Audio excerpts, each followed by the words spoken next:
In this example, we will be evaluating the square root of 0.16. To do this, we first need to review how to turn a decimal into a fraction.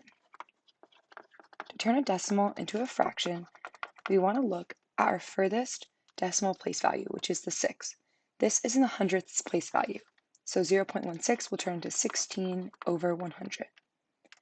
Now that we have a fraction, we can rewrite 0.16 as the square root of 16 over 100.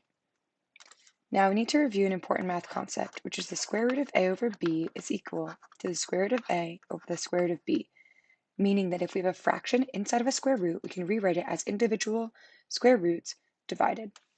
Now we can use this to rewrite the square root of 16 over 100 as the square root of 16 over the square root of 100. The square root of 16 is equal to 4 because 16 is equal to 4 squared, or 4 times 4.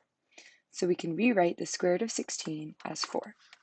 The square root of 100 is equal to 10 because 100 is equal to 10 squared, or 10 times 10. So we can rewrite the square root of 100 as 10. Now we can see that our solution to the square root of 0.16 is 4 tenths, or we can write this as 0.4. So this means that the square root of 0.16 is equal to 0.4. To check our answer, we can find that 0.4 squared, or 0.4 times 0.4, is equal to 0.16. So let's multiply 0.4 times 0.4.